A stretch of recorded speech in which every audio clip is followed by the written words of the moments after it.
For my real hip hop heads only. I'm a big believer in the wisdom of the OGs and that not enough of us pay heed to it. My next guest, who fits easily into the aforementioned category, has drawn the undivided attention of the undisputed voice of hip hop.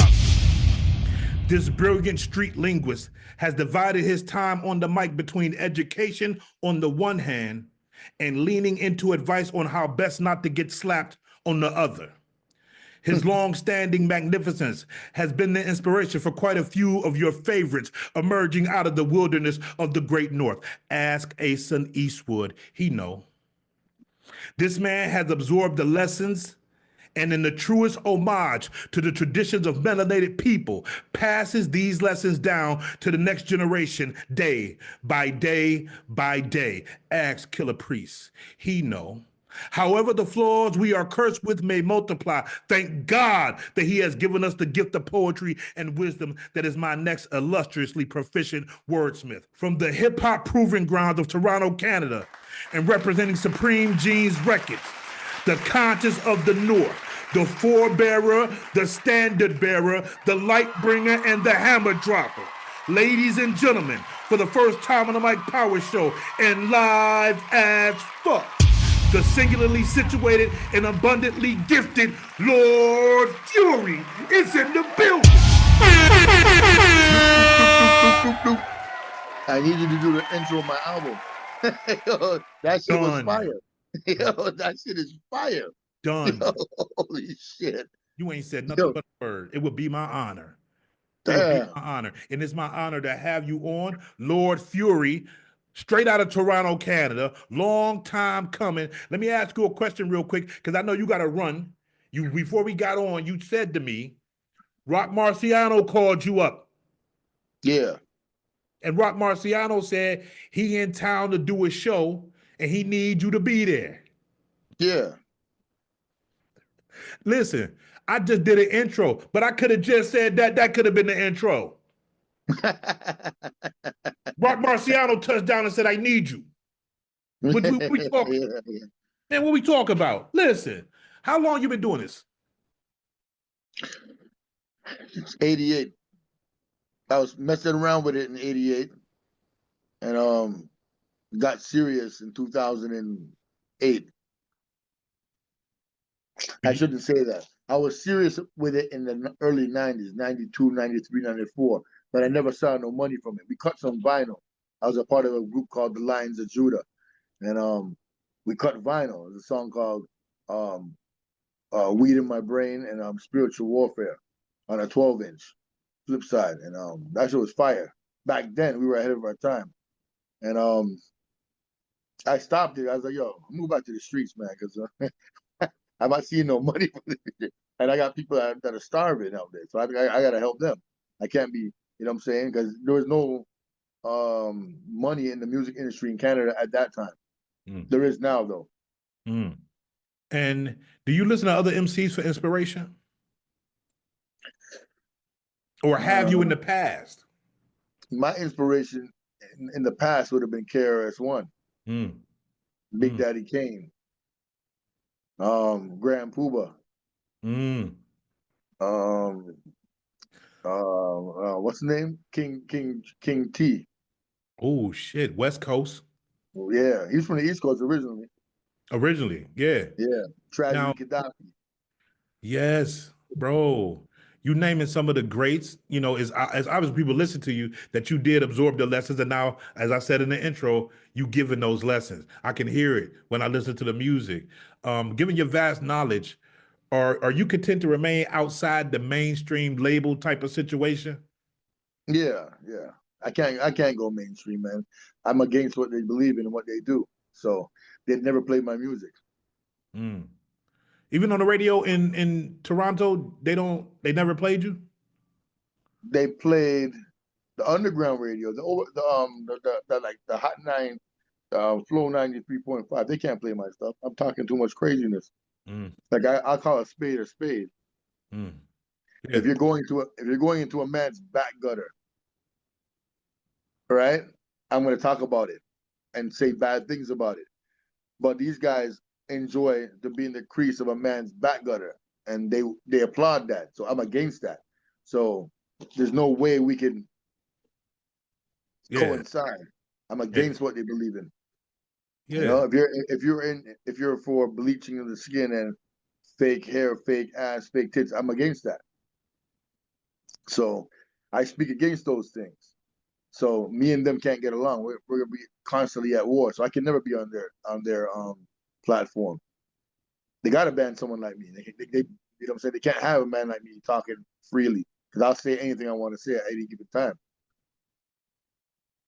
Some of the most dangerous, and I say this, I use that word deliberately. Some of the most dangerous teachers, and you know this, have ended up unalive, right? Like Yep. Malcolm, Martin, you know, lots of people, with the Huey P. knowledge, Newton. You yeah, know what I'm saying? the the Fred the, Hampton. the knowledge that you drop in, you so open with it, you so Yeah. vociferous with it. Do you worry that you saying too much truth? They want to come for me, they can come. But they have another thing coming. Mm. They just better come right. Because I'm not the guy to mess around with like that.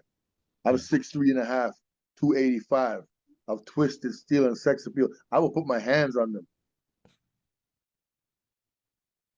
You know what I'm saying? They will feel the steel. Respect. So I don't play that shit. Before anything else, Yeah. you know what I'm saying? I was a cat that I'm a street cat, but a knowledgeable street cat. So I was teaching people, teaching the seeds, teaching my people in my surroundings how to live right, but I'm still on some gangster shit. So it's just like they want to come, they just gotta come right. Don't come with, you know what I'm saying? The regular. Most of my convictions are assaulting police. So you got in a situation where you had to defend yourself against the cops? Not necessarily. They came to stop me, to ask me questions. I said, you know what? Put your badge and your gun down and let's go. That's what you want to do. We were taught that by the elders on my block. Don't run from them. You stand up and you say, all right, cool. This is what you want to do. You want to try to search me? Put your badge, put your gun down. Let's go. And you did that. You traded They hands did that. They beat their ass, man. I was young beating their ass, man. I knew how to fight.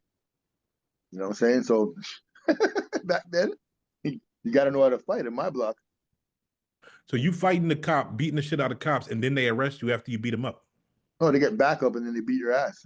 You can't beat 10 of them. You can beat 2 or 3, but you can't beat 10.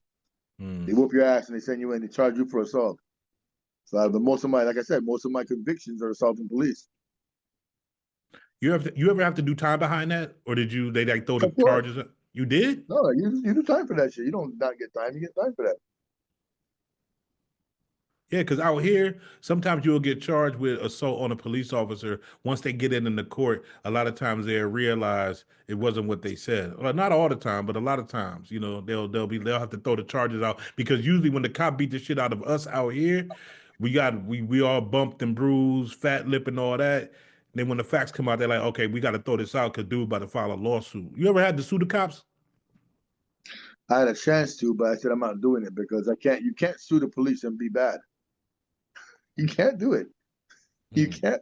You can't sue the police and be bad. So if you're bad and you want to sue the police, they're gonna come for you. They're gonna find every dirt on you. So I said I just left it alone. They got me one time good. About 15 of them stopped me in the courtyard, and they asked me if I wanted to press charges. I said no.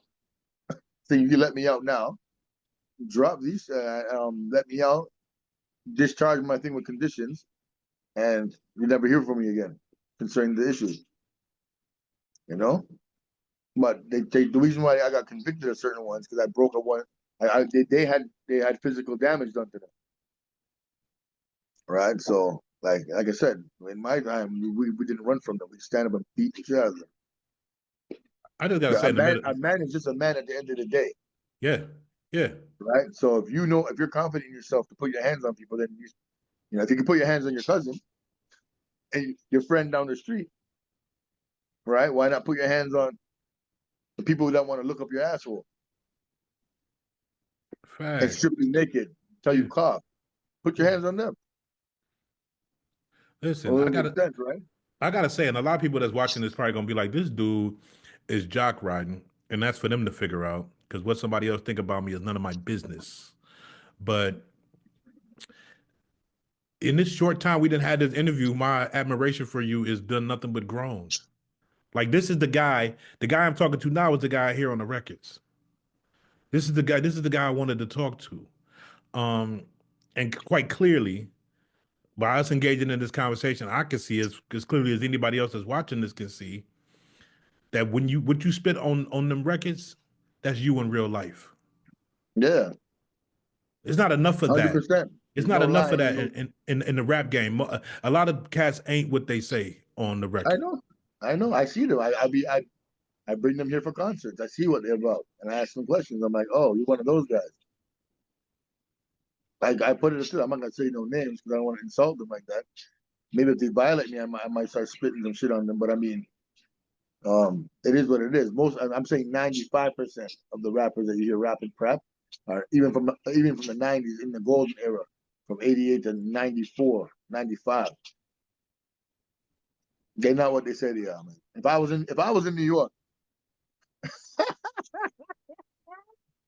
boy, it'd be a different thing, you know. My man Louis Rankin left from up here, went to New York, and was carrying on. That Teddy, what do you call Teddy Buckshot?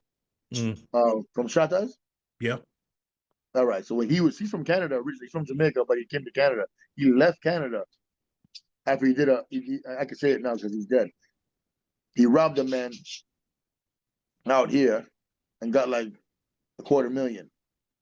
Bought his mom a house, bought his brother a house, bought his other brother a house, and then said he's going to New York and not coming back for a long time. Went to New York, linked up with Supercat and them, and he started just going wild, taking people's shits, and basically stood in front of Hot 97 and said, "Pussy, if you don't play my record, you're not gonna go home tonight."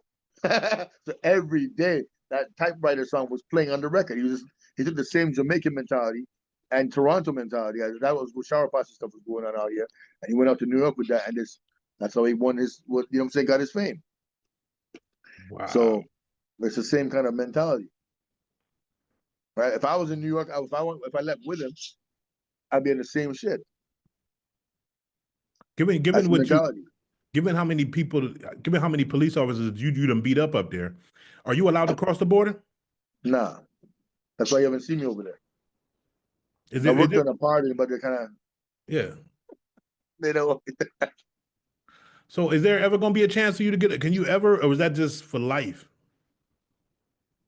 I have a lawyer working on it right now. Word. I don't really care to go to America, to be honest with you. I'd rather do shows in like Africa or Colombia. You know, America's just like Canada, except it has hot states. We don't have that. It's cold straight across the board, except for maybe Vancouver. You know, I don't really need to go over there, but the people, they come over here. Y'all giving people a reason, like that underground lyrical scene. You smack in the middle of it. You know what I mean? Yeah. And it's growing, and it's important. I know we talk about upstate, you know, Buffalo, Syracuse, Rochester, and it's like this was my like introduction to a lot of stuff that was going on up there. But then all of a sudden you hear all this stuff coming out of Canada. You know what I mean? And it don't take long for a person to get from a guy like Danielson or Asen Eastwood or Raz Fresco. It don't take long to get to Lord Fury. You in the mix. I'm older than them, right? So, yeah, I had an album out way before. Me and Killah Priest had an album called Death in the Arena together. Called ourselves the Moon Crickets. The album had Lee Scratch Perry, Bonesy Killer, Ghostface is on it, Capadonna is on it, Styles P is on it, Sheik Luch is on it, Razzcast, Planet Asia, Capadonna, Brother J, Sean Price. A lot of people's on that album. It sounds like you sound like you named everybody. Tragedy Gaddafi's on it like 3 times. Yeah, a lot of people's on it. So you did a song called Dirty Discount. You got some heavy Diddy bars on there. I ho ho ho ho ho like Christmas. Rub my dick the right way, I grant you 3 wishes. Go down on my cock like the internet glitches. Rappers wearing dresses are looking so suspicious. Puff Daddy licking his lips like delicious. How you gonna tell your girl you're Diddy's new mistress? For the love of money, man, your asshole got so ambitious. So I wanted to ask you this question. Is Diddy like, because I want you to really think about this. Is Diddy like a mythical type being that like he's almost not real, so he's easy to just diss? Or is his allegedly unruly behavior just baked into the culture? Diddy was getting touched, right? Through the rite of passage. You know what I'm saying? So he was doing crap. Like I heard about him. I heard about Africa Bambaataa too. I heard about all these cats. That this is why in Toronto we couldn't listen to hip hop because the man that was saying that because I'm Jamaican. So our elders were saying that the man my Batiman, the rapper youth my son Batiman then. Like Africa Bambaataa is touching youths. The shower posse almost killed a man over that up there in the Bronx because he was touching Jamaican.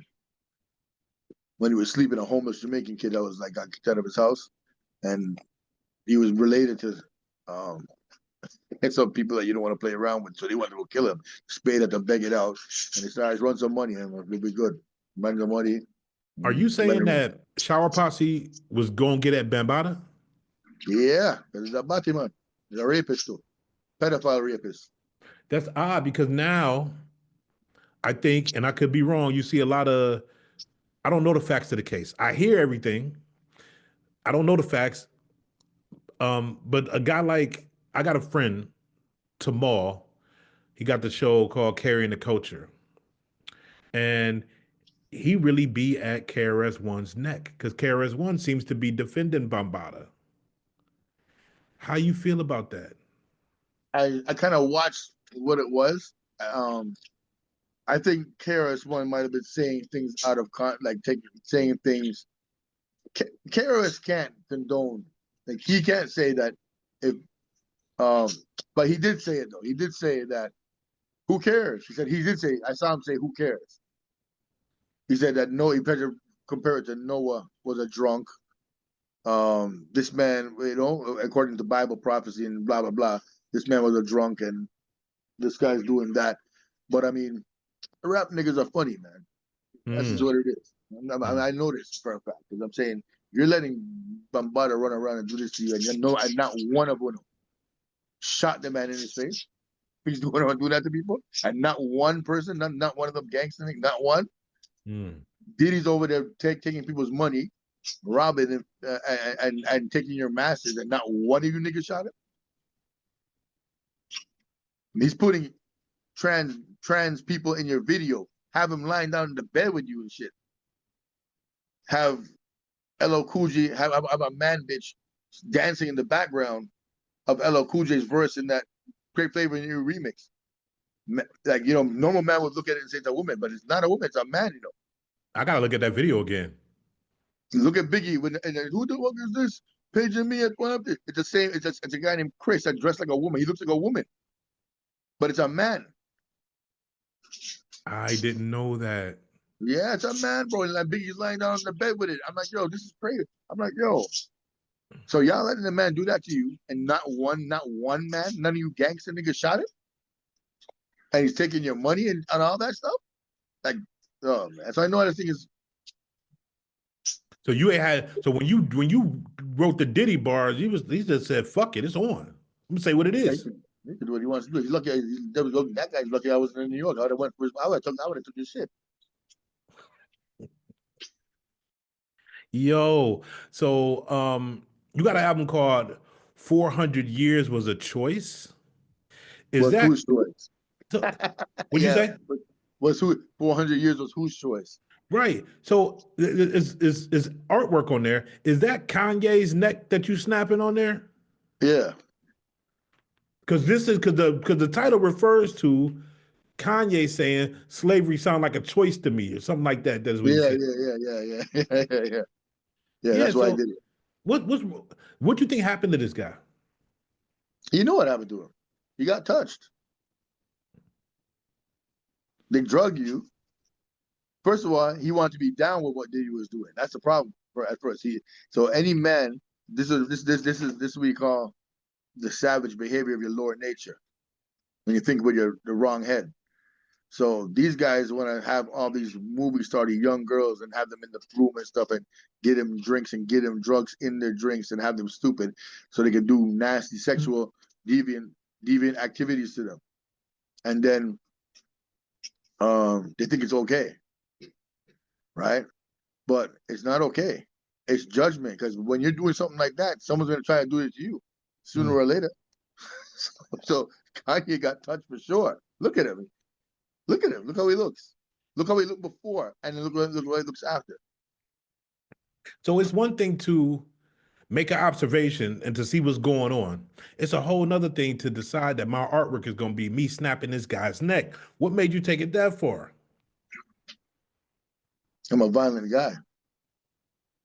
A violent offender. You know what I'm saying? I don't like porch monkeys. Don't get along with them. I don't care if he found himself now or kind of, or whatever he wants to say he's done. I don't business. You have I don't care how much money you have or none of that. Money doesn't mean nothing to me. At the end of the day, money comes from a tree. You know what I'm saying? It comes from a tree. The white man's face on paper they're worshiping. In God we trust. That's the God they trust.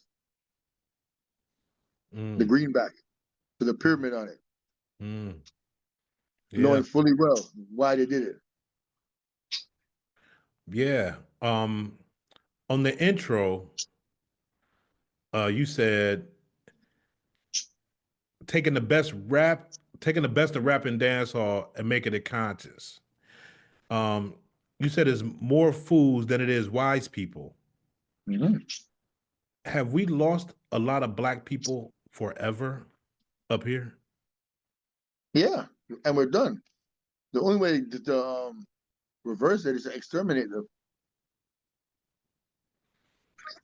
It sounds crazy, but I'm telling you the truth. Because guess what happens when a dumbass and a dumbass mate? What happens?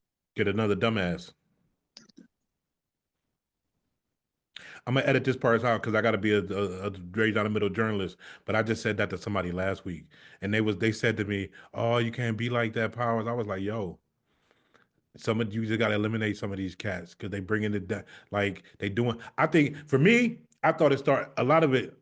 Listen. You got so much wisdom. You gonna tell me? Nah, it started before. But I said when I start seeing dudes go on Jerry Springer, I said we have a problem.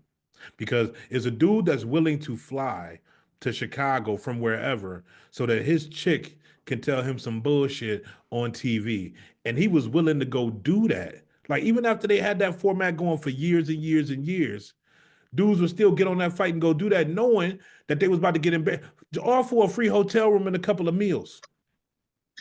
Right? They selling themselves out for a hotel room and a steak dinner and go on Jerry Springer and become the butt of jokes so that people around the world can be entertained by your foolishness, by your coonish behavior. I say we start to lose people when we get like, listen, and then you fast forward and you get a guy like Kanye saying something like slavery was a choice, right? And then you got people in the comments that's going to defend him. It's indefensible. Some of this shit is indefensible. What do you think about someone like Candace Owens? I like her. You do? She be going in people's ass. Okay, but didn't she say if she got on the plane and it was a black pilot that she would be nervous? Don't she open her mouth? Do she open her mouth and call out white people?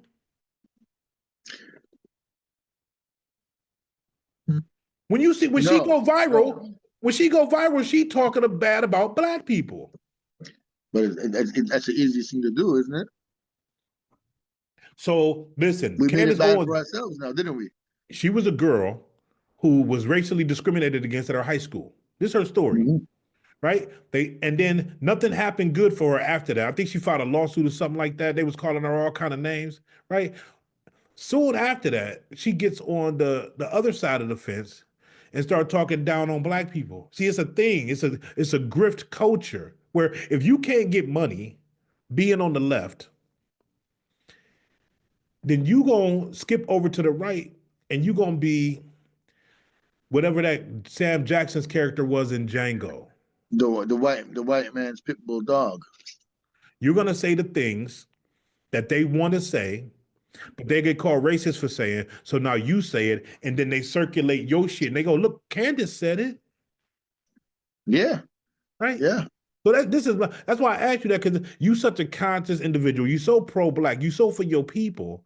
It's a little bit difficult sometimes for me to reconcile that there is maybe some conscious people that fuck with what Candace is doing, because I just see a fraud when I see her. When I see Candace, I see a person that's needed to speak that shit. It's needed because a lot of things she said is true. A lot of it's true. But if you had her platform and you say the truth to black people, it's coming from a place of love, number one, and number two, you're gonna let go on everybody. That's not her job. What's her job?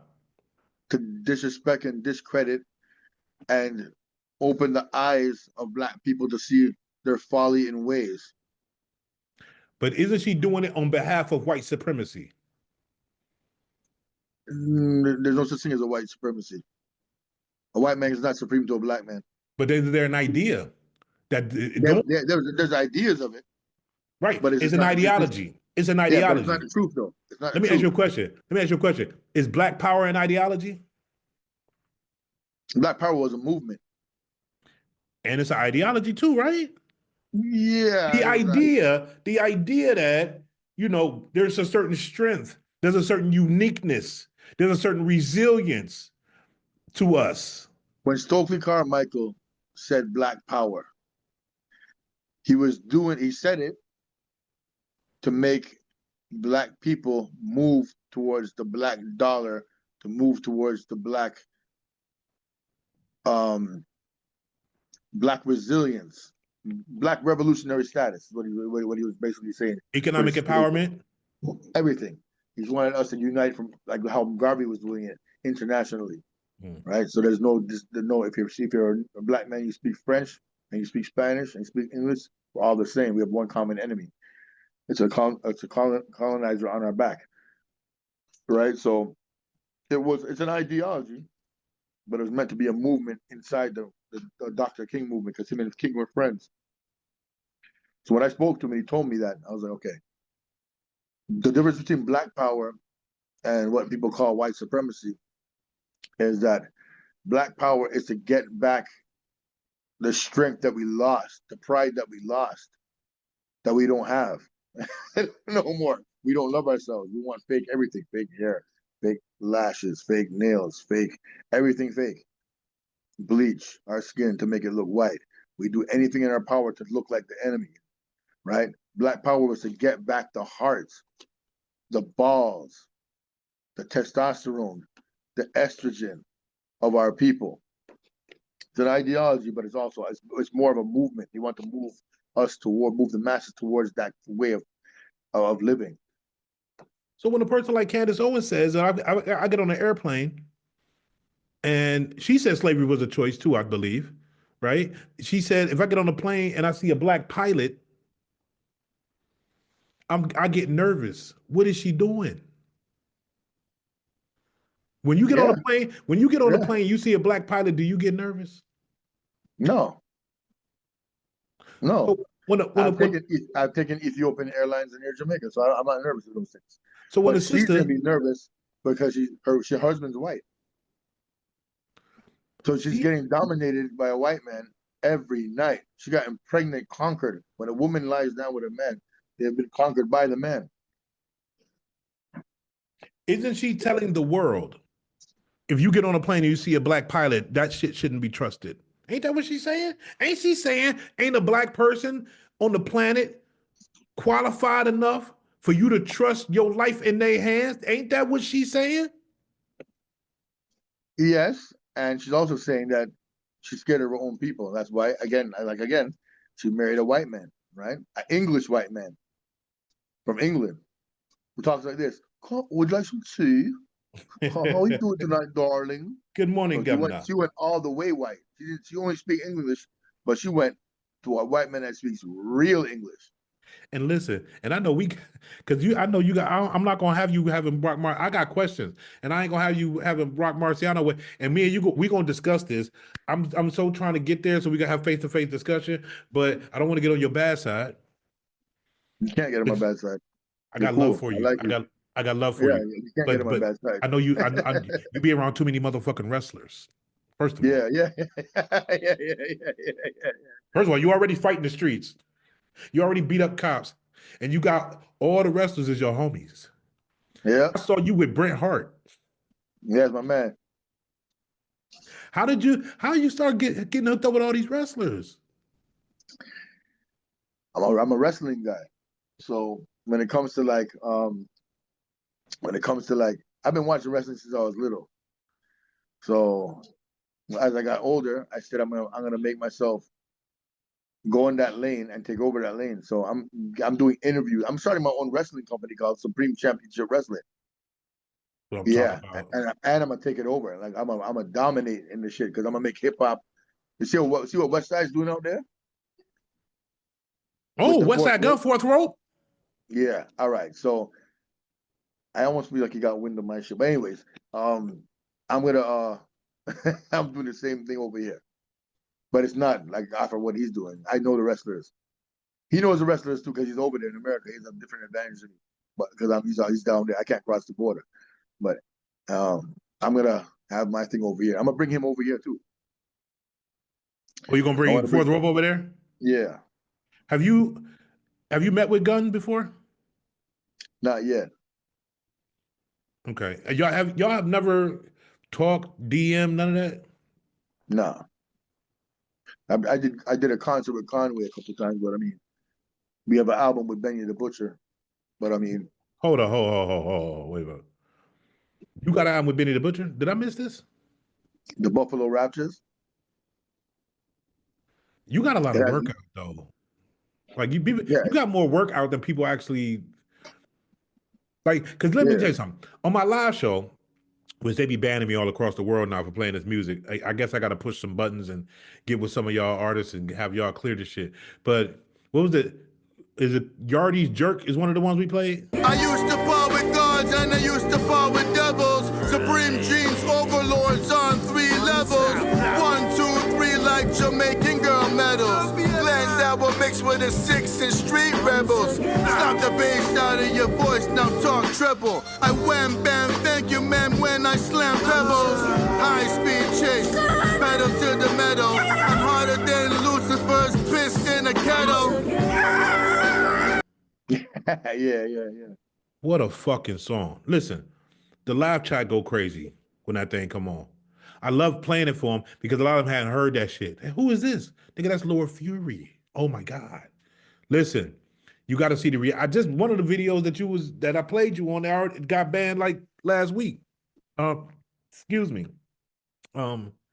Listen, there are people who will say, when you bring up discrimination of slavery, or if I bring up discrimination of slavery, they say that blacks wasn't the only ones that was enslaved and bad shit happens to everybody. How you respond to something like that when they try to equivocate or equate the suffering of other people, non-melanated people, to what black people have gone through? Well, a fact in history is the Slavic people. The word slave comes from Slav. Slavic, yep. Slavic people. And the Moors had them as slaves. But we didn't treat them bad though.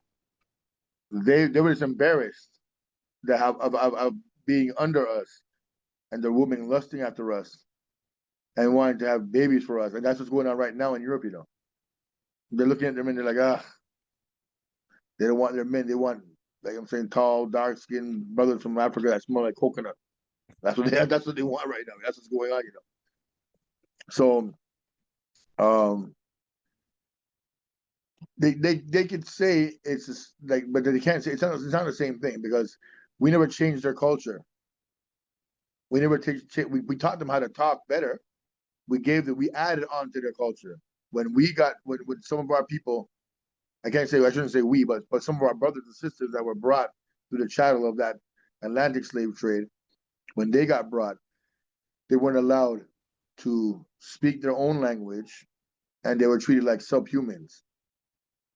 So it's a totally different thing. What they went through was worse than anybody on earth went through. Yeah, because the brutality of the transatlantic slave trade, separating families, whipping on people mercilessly, raping the women, how many millions of people we lost in the Middle Passage being thrown off to the side. Even in America, what happened after slavery was so-called abolished, we had the Jim Crow era, where we wasn't equal. You would get beat, shot, murdered for trying to sit at a lunch counter, ride a bus. You know what they don't tell you though? Huh. They don't tell you that we were whooping their ass too. They don't tell you that part. You would think that America's history is based on the Ku Klux Klan riding around lynching black people and raping them. That's not how it went down. Because we don't own the media, right? Mm-hmm. All right, check this out. Was there slavery in California? I would say there was slavery in every state in the Union. There was no slavery in California. There was 0 slaves in California? 0 slaves in California. California's original name is what? Califia. Califia is a black woman, not an Indian, that they call Indian, because there's a myth that's going around in America that the native Indians are the first. They're not.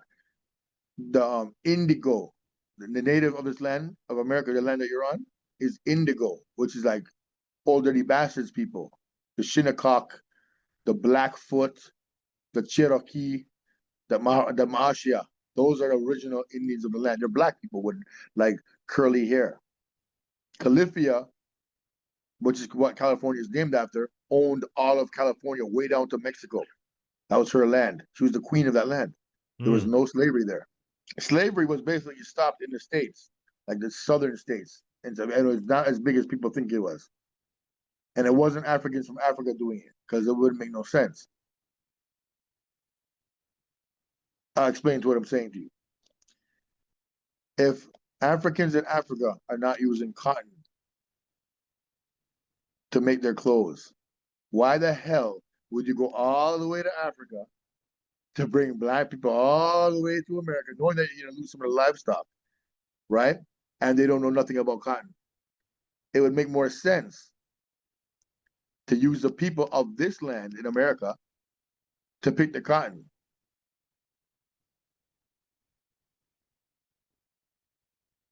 The white man's greedy. He's not going to waste time and money.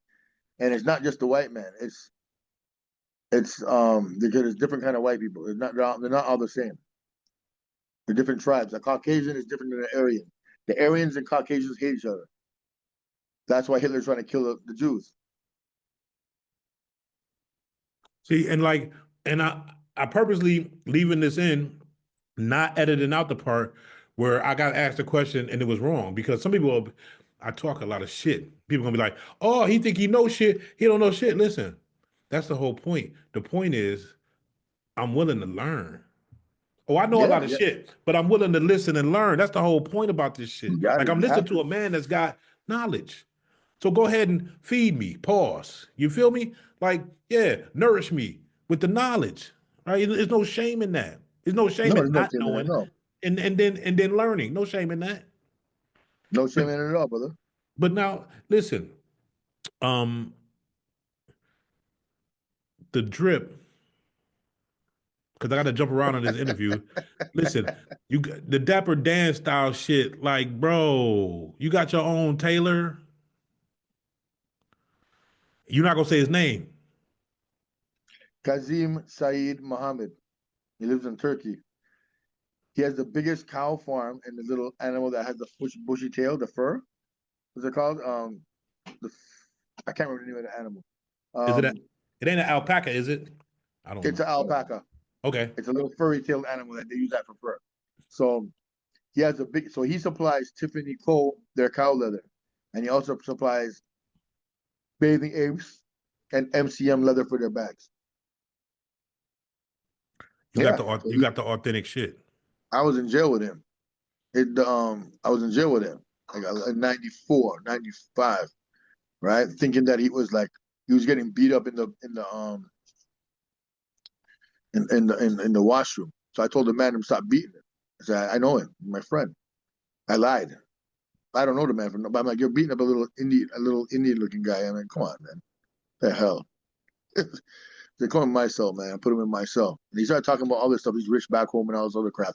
I'm like, okay, whatever. I'm just taking it as jail talking. You're scared that I'm going to do the same thing that they're doing. I'm taking it as that. I'm not watching it. I'm saying, let's talk about Quran. Let's talk about the Hadith. Let's go through those lessons. So I was trying to keep him on that level. So he took my number. He got up before me. He got bail. And I gave him my number. My brother had my phone. So my brother gets a call from some. He said he didn't understand what the man was saying, but he said, ask for the address. He said, nah, I'll meet you at the mall. So he met him at the mall. And he gave him $10,000 and gave him his number back home and told him that when I come out, I must call him. That's 95. I didn't call him. But my brother took the money, and when I came out, I had money to come out to. But I seen him again. He came back out here in 2001. And I saw him, he saw me. I'm like, yo. He showed me that his family owns these gas stations and stuff out here. I'm like, wow, you're rich for real. I never knew he was rich like that. He's rich. So, I said, yo, I need some jackets. He goes, anytime. He called me, showed me his jackets. I'm like, okay, all right, fine, here. I gave him some money. He made some for me. He made some for the low for me. You know what I'm saying? First couple ones were free. But yeah, I got so much jackets and suits that I don't wear the same shit twice. Listen, Yeah, I might have to edit this part out because I'm just trying to see if I can at least afford a jacket from this guy. You know what I mean? I just might need to like holler at him. I don't know what the ticket is, but I'm gonna have to holler at him. That's crazy. And then when I see you in all this drip, I'll be thinking, I'm not gonna lie. I'm just gonna be honest. First of all, I'm gonna say this on camera. I'm gonna say two things on camera. People gonna think, why the fuck did he do that? Number one, I don't never get envious about nobody's motherfucking swag, or I don't look up to nobody else's swag or drip and stuff. But I will say this about Rock Marciano. He got to be one of the coolest, drippiest cats you ever gonna run across. He not following no fashion trend. He creating them, right? So when I look at Rock, I go, sheesh. Like if he was a regular dude and he was in a club, I wouldn't want to be in that club with him. I just wouldn't. Doing too much, man. Damn, the drip. And then I swear, I see all these pictures. I'm scrolling. I'm like, God damn, he got on some more drip, like the custom made shit. And I think I want to wear that outfit. And then I think I don't think I could do it like Fury. I just don't. I don't think it's not gonna look. It's not gonna look on me like it look on this guy. Like you do it to death. And the glasses. You got the shade game down pat. Is that the same guy? nah, this is Louis Vuitton. Yeah, I know, but like you got to connect somewhere because. Nah, I go straight to the store. Oh, so wait a minute. Is it Louis shop in Toronto? I don't know. Yeah, about Okay. 7 of them. And you just walk in, damn, bruh. They know me by name. As soon as I come inside there, they start bringing out champagne. I don't drink, but they still bring it out. And then they bring out water and all kind of fancy shit. I think them glasses cost more than my car. And I got a nice car. Yeah, they might. Yeah. It's crazy. You listen, and I got a few pair of expensive shades, but I'd be scared to lose them. You don't never lose them? Like set them down somewhere and then you. I went to Nova Scotia with Priest, a lot of Dark Man, and Kinetic, and Don Pacino. And I was cooking till late. and I was tired, but I couldn't go to sleep though because my flight was at like 5 o'clock in the morning. It was like 3. I took my glasses off, put them on the counter. I had these Gucci yellow frame shits, and I had to call the driver to make him come bring me to the airport. I left my glasses, and then Priest called me. He goes, "Yo, I got your glasses. You got your glasses." Up to 2 days ago, he said, "Yo, I got your glasses. Like, I'm wearing your glasses." I'm like, I said, "Priest, you can keep them. You're already wearing them." I said, "You can keep them, brother." You know what I'm saying? That's dope. I mean, listen, Killah Priest.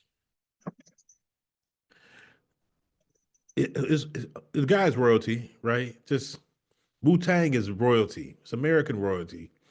And you've been rocking with Killah Priest for way back. How did y'all actually link?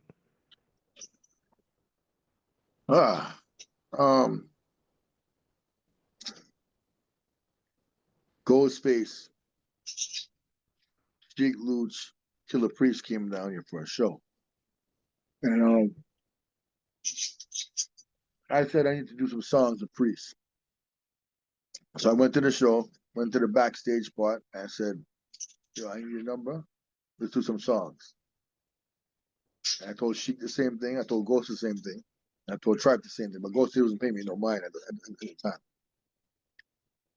So the next day, I sent a cab for them to pick all of them up. Tribe the God, Sheik Luch, Killah Priest, and Doolittles. That's Ghostface's cousin, first cousin. Their mothers and sisters. He's on the Theodore Union. So they came up. I paid them all cash. I said, "Go ahead. These are the beats." DJ Merciless making the beats, fire beats. And they decided going in on him. And then I sent them back. And I cooked for them. So there's beer, food on the table. Everyone's eating. And then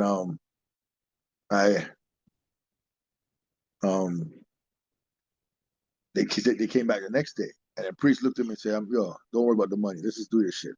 So me and Priest worked on an album right there. And but Ghost didn't want to come in, and Priest said, I'm gonna make Ghost come watch. And then Ghost came. And then me and Ghost, we recorded a song with me, Ghost, and Killah Priest. It's called "Would It Be Fine?" And when Ghost met me, we realized they were the same kind of person. I said, "You are in Stapleton what I am in Scarborough." You know what I'm saying? In my hood, everyone loves me. I mean, from the old to the young, babes to the sucklings. You know what I'm saying? I said, "Yo," and I'm that guy that will, you know what I'm saying? I'm notorious for shit. I said, "You are too." I said, we compared ourselves to each other. I said, he goes, "Yeah, I did that same shit." I said, "All right, cool." And I dropped some knowledge on him. So he's like, "Oh." And every time Ghost comes back, he always calls me before he comes, and I go get him, or we just go start partying them. Our bond just got big. Priest stays at my house, and we made like albums together, like a lot of shit. And through Ghost, we had some fun. So Ghost went on tour. Me, Ghost, and Ghost had a tour across Canada. I went with them, and on that tour was Ghost, Sheik, and Priest. So they had a kitchen in the bus. Ghost said, "Yo, just come." I'm like, "Man, I can't. I got my kids." And said, "Them times my daughter was like 3. Yeah, you." She was like 3. She was like 3, and I was like, "Shit, don't want to leave. I want to pick her up from daycare and stuff." And I'm like, "Okay, I'll come." And then I came, and they were talking about getting McDonald's. I looked at them like, and I looked in the bus. They had a stove, an oven. I'm like, "Yeah, you crazy?" And we parked in a parking lot where there was a grocery store. I said, "Nah, don't do nothing. I'll make something. I'll whip up something fast." I bought frying pans and pots in the Walmart, and I bought a bunch of. I spent like $500 on groceries. They said it's like it would be on the thing for like 10 days. And I made jerk chicken, rice and peas. I started frying fish. I made this tuna shit that Ghost won't stop bothering me for. I just this tuna thing. made macaroni. I made a bunch of shit, and they were just eating. This was going on in the bus, and laughing and eating, and from that there's a bond that you can't break, because when you cook for somebody, it's different. Yes, it's an expression of love. Yes, food is love. Yeah. Yes, yes. And I have to ask this question because I used to rap until I realized I wasn't gonna be as good as the guys that I looked up to. Nas was like one of my standards, and I said, yeah, I'm not, I'm not, I can't get there. Yeah.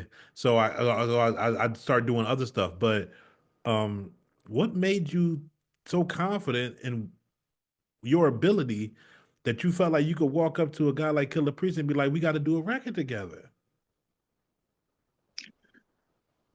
My in-depth information and wisdom and understanding and vast knowledge. So when Priest comes to my house, he opens up my library. He has to open it. Look through my book. She's like, God damn it, yeah. So how we wrote the album is like we would just pick up a book, start reading from the book, and then we just talk about the book, and then we go and record. That's how the album was recorded, Death in the Arena. So if you listen to what Priest is saying in the songs, you hear the influence of being around me. He's talking about Sawfish, and Peter Tosh, Bob Marley. He don't talk about those things normally. But if you listen to Death in the Arena, the things that he's talking about is based around where he was at the time. I'm gonna listen to it again. I'm gonna listen to it again so I could, with this new knowledge that you gave me, I'm gonna move this along because I don't want to hold you. Jeez, I got questions. The song "One Way Conversation." That's all body shots. It's the manifestation of infuriation. I bust my Taurus gun when I come. Ejaculation. Leave your pussy rappers bloody like menstruation. You're a little cocky MC. Castration. Full of shit like a pregnant bitch. Constipation. You're faker than Columbus discovering a nation. Jigaboos loaf like bread. Procrastination. In the hood up to no good, no education. Push alcohol and money is your motivation. You set your own brethren up out of desperation. Crabs in the barrel give a bad irritation. Like gonorrhea gives a burning sensation. You say Obama should have gave us some kind of reparations. Instead, he focused on gay liberation. Yeah, I did say that. The 400 Years was Whose Choice album. Was an album of songs that I didn't think could make it on nothing. So I just put them onto one thing and I just put it out. I didn't take no time to like try to promote it because I'm like, that's just what I'm saying on the album is crazy. Yeah, some heavy shit in there. The whole shit is crazy. The song Caucasian. This is a question. You got a song called Caucasian that gets right to the point. Yeah. Like right to the point. Yeah. Do you got white friends and associates that's Caucasians, right? Have they heard this song? Have they heard that song? Not Caucasian. They're I have Macedonian friends. I got all kind of friends, but Caucasian people are the people that call themselves Jews. I don't have none of those as friends. On purpose? They know what I'm about. So they want to be around me. I'll talk to them, but I'm not to say I'm gonna be their friend. No. They only come around you for one reason, to see what you're doing. And see how they can make money off of you. What they can take, how they can exploit, who can they sick on you, how can they give you something that you don't want. So it was something I think you did with Killah Priest like 11 years ago, right? And it's a song called Lord Marduk. Is that I'm pronouncing that right? Yep. Okay, and you dropped a lot of gems on there. You said blood diamonds cause violence, code of silence. We need international African alliance. Yep. How important is it to you to continue to convey a pro-Black message in your music? Very important. Because no one else is doing it. You can't just have a landslide of a bunch of little feminine men on one side and there's nothing on the other side to push back. There's got to be some kind of pushback. At the least, a pushback. Even though I'm nothing, according to system, but at least there's some pushback. At least my album could hear, one person could hear it and be like, and want to go make them feel like they can do anything, conquer the world and shit. It might make a next Mansa Musa. It's not for everybody's ears, and I'm happy with that. And that's part of your motivation, to inspire, to bring about the next Mansa Musa. So you was on the song, you talk about blood. I don't know if it was that song. It might have been another song. You talk about Blood Diamonds. Yep, I'm Lord Murdoch. Yeah. Do you have an opinion of someone like Elon Musk seemingly grasping a whole lot of political power here in America, being where he comes from and what his background is? Well, you know it's over when you have a man like that who doesn't have no business being in power. He's already in power, though. He's been in power. You can't. No international law court could put him into any kind of trouble. If people think that America runs, he runs the world. In the end, it's gonna be him against Bill Gates. They're not on the same side. He did get his money from these diamonds, though, right? Yeah, but they're still not on the same side. Right. But right. what he's doing with diamonds and what Bill Gates is doing with black people's blood is two different things. When you say black people's blood, you talking about pushing vaccines? No, I'm talking about using the blood. Talking about using the blood of black people? Yeah, to experiment. Wait, what are we talking about? Bill Gates using the blood of black people. Explain that to me. Okay. So what they're doing is they're taking our blood and our DNA and trying to figure out how to harvest it, right? To make an injection into the pale people's skin, so that the sun don't burn their ass. Where they getting the blood from? You know where? A lot of kids go missing every year, right? Black market, man. I will admit, I didn't see this part of the interview coming. I didn't see that coming. That's heavy. And you think, obviously, you think Bill Gates have full knowledge of, because he's not snatching people, but he got people that you say that's snatching people. Of course. Why would you use yourself? If I was a part of a people that were going to go that can get erased because our blood is not good and our pigmentation cannot absorb and repels, which causes a friction going. And I know that the people who can absorb it have the blood cells, the blood type, and the carbonation in their skin. Why wouldn't I try to harvest that and turn it into a pill form and make my people eat it and consume it so that we don't get? I would do the same thing he's doing. It's genetic annihilation or genetic survival, right? I'm not blaming him for doing it because that's survival. But we have to see how far. We have to see how well it works for him. Drake and Kendrick. Can Kendrick come to Toronto? Is it safe?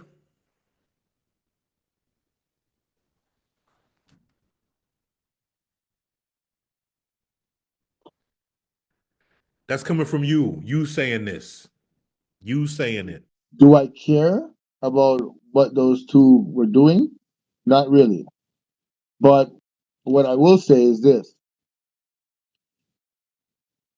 Drake put on Toronto on the map, right? And there's a lot of people that feed from him. So, yeah, Kendrick's from Compton. That's cool. You could bring a person from Compton and put him in a place called Jamestown out here. And that's the Compton guy's ass. Okay? You don't want to go over there. There's a place over here called Jungle. You don't want to go over there. I don't care where you're from. All right? So you just got to know what you're doing in life. He's going to be going to a stadium where it's a lot of security, a lot of police. he should be good. But if he's gonna act like he's gonna walk outside and play Mr. Cool, I don't think he should do that. I see you around a lot of championship belts. Yeah. I see you was with Cormega. Cormega got a belt. You gave Cormega a belt? Yeah, I did. That was beautiful. We love Cormega. It says the People's Champ, Cormega. I'm about to meet him now too. He's still here. So me and him are gonna go meet with Rock Marciano. You're gonna see pictures of that shit. Rock know who I am. He ain't trying to talk to me. I don't think it's personal. It's just, and he's up there. He's like Michael Jackson. Fine. Cormega, can you tell this guy I love him? I love Cormega. Just like, yo, listen. But you gave him a belt. Don't listen. I'm the intro king. You know this. Listen. Don't you think I should get a belt for being an intro? Should. Yeah, your intros are nasty.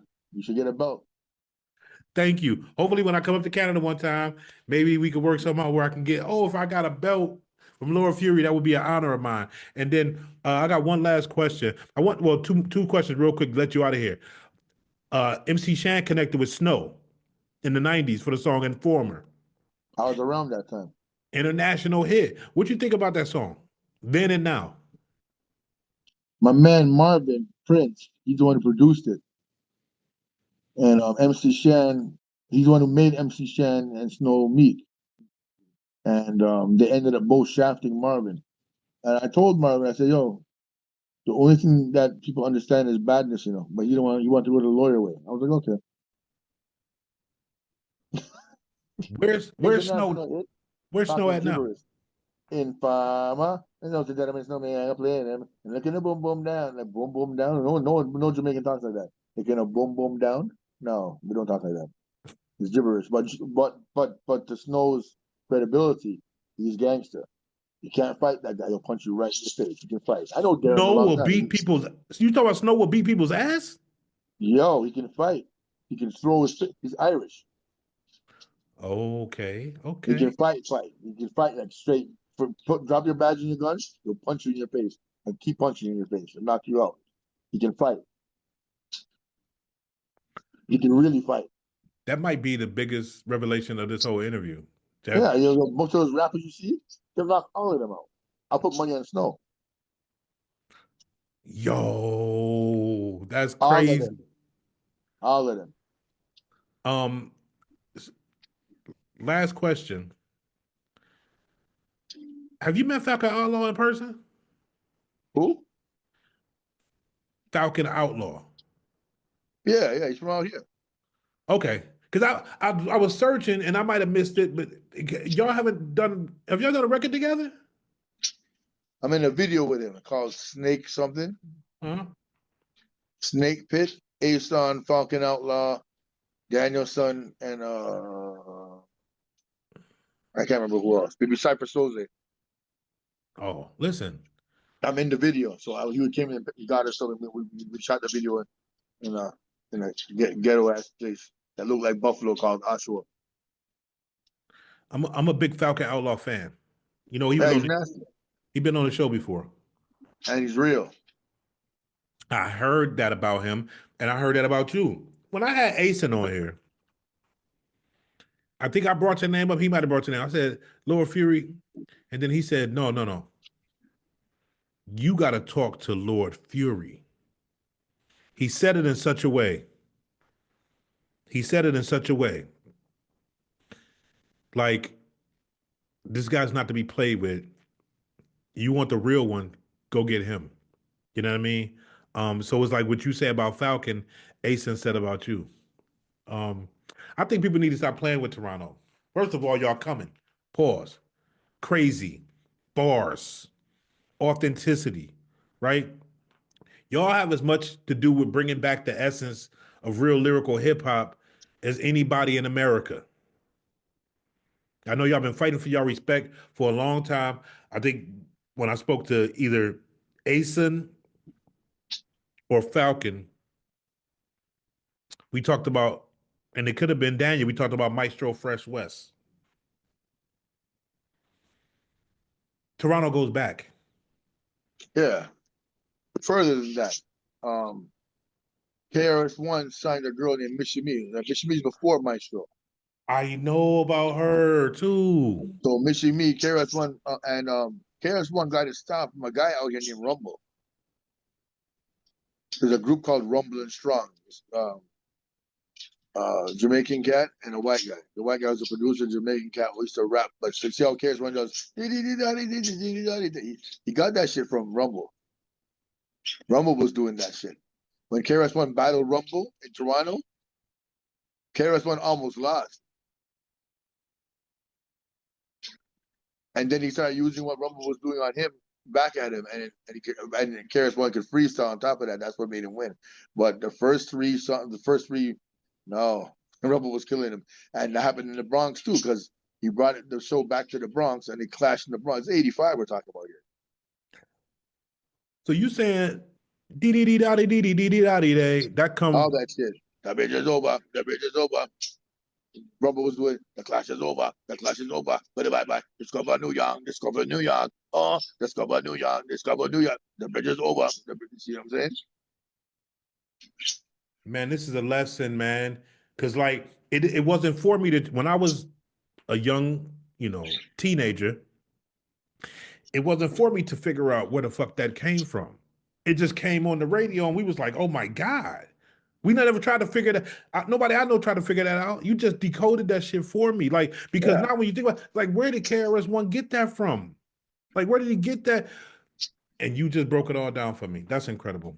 That's incredible. Shout out to KRS-One. And then Missy Me battled Heather B. Who So won? it was Canada versus America. So Canada was Rumble and Strong versus Boogie Down Productions. And it was Missy Me against Heather B. You just named Heather the B legend. won. Heather B But won. Missy Me was going at her ass. It wasn't an easy walk. It was no walkover. I said Missy Me should have just did reggae. She should have won. Because Missy can do reggae music. She's Jamaican. She should have did Rumble and Missy are both Jamaican. I'm saying the influence that happened when they saw what happened when those guys when they went on. It was Maestro came after that. You got too much knowledge. We know this conversation could go on for 4 hours. I hate editing, so I got to keep the shit short. The fact, listen, you got back to me every time I reached out to you. Always respectful. I know you support what I do as I support what you do. You made time for me, even though Rock Marciano was waiting for you. I couldn't be more honored. What you do for the culture, I thought it was important to have you on. And so thank you from the bottom of my heart for taking your time out, the legend that you are, to come sit and talk to little old me. Because like I said, it was a long time coming, and it means the world to me to have had this conversation with you. I fully intend on, at some point in 25, getting up to Canada and linking up face-to-face with you. Thank you for what you do. Thank you for being here for me today, but thank you for what you do for the culture. You're welcome, brother. Yes. Ladies and gentlemen, Laura Fury. Bro, thank you.